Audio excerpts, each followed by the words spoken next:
Must we always build walls to break the chain of human solidarity, separate peoples, and protect the happiness of some from the misery of others? It's too late to be a pessimist. I know that a single human can knock down every wall. It's too late to be a pessimist. Worldwide, 4 children out of 5 attend school. Never has learning been given to so many human beings. Everyone, from richest to poorest, can make a contribution. Lesotho, one of the world's poorest countries, is proportionally the one that invests most in its people's education. Qatar, one of the world's richest states, has opened its doors to the best universities. Culture, education, research, and innovation are inexhaustible resources. In the face of misery and suffering, millions of NGOs prove that solidarity between peoples is stronger than the selfishness of nations. In Bangladesh, a man thought the unthinkable and founded a bank that lends only to the poor. In 30 years, it has changed the lives of 150 million people.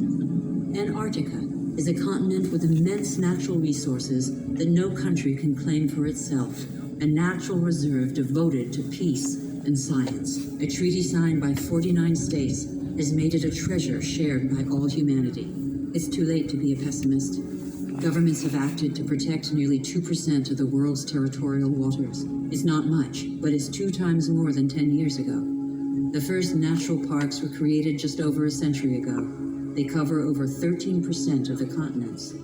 They create spaces where human activity is in step with the preservation of species, soils, and landscapes. This harmony between humans and nature can become the rule, no longer the exception.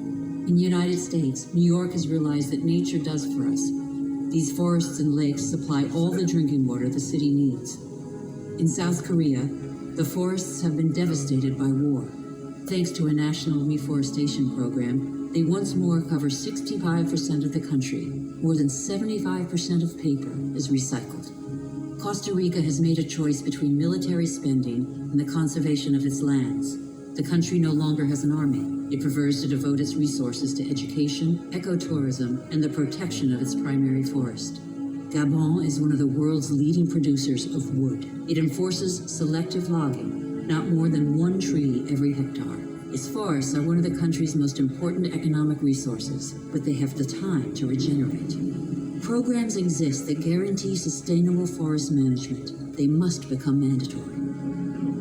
For consumers and producers, justice is an opportunity to be seized. When trade is fair, when both buyer and seller benefit, everybody can prosper and earn a decent living.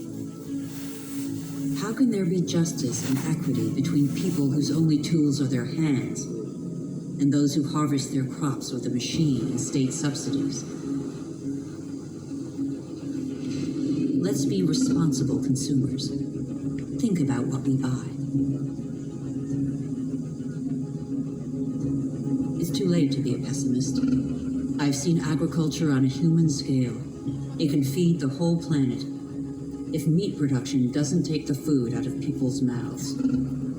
I have seen fishermen who take care of what they catch and care for the riches of the ocean. I have seen houses producing their own energy. 5,000 people live in the world's first ever eco-friendly district in Freiburg, Germany. Other cities partner the project. Mumbai is the 1,000th to join them. The governments of New Zealand, Iceland, Austria, Sweden, and other nations have made the development of renewable energy sources a top priority. I know that 80% of the energy we consume comes from fossil energy sources. Every week, 2 new coal-fired generating plants are built in China alone. But I have also seen, in Denmark, a prototype of a coal-fired plant that releases its carbon into the soil rather than the air. A solution for the future? Nobody knows yet.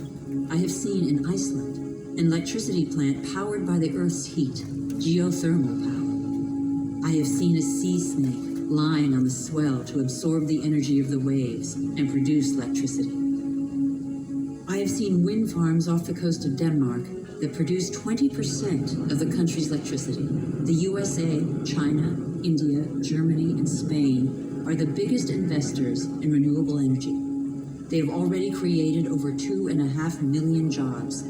Where on earth doesn't the wind blow? I have seen desert expanses baking in the sun. Everything on Earth is linked, and the Earth is linked to the sun, its original energy source.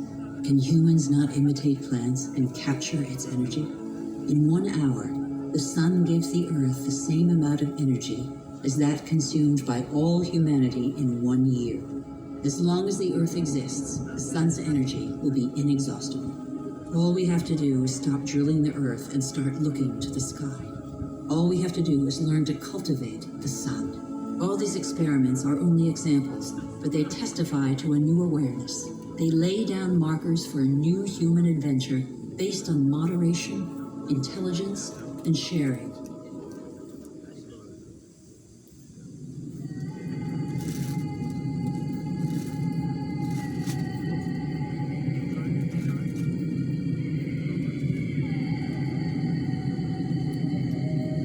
It's time to come together.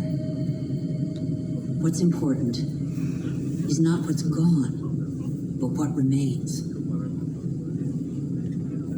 We still have half the world's forests, thousands of rivers, lakes, and glaciers, and thousands of thriving species. We know that the solutions are there today. We all have the power to change. So what are we waiting for?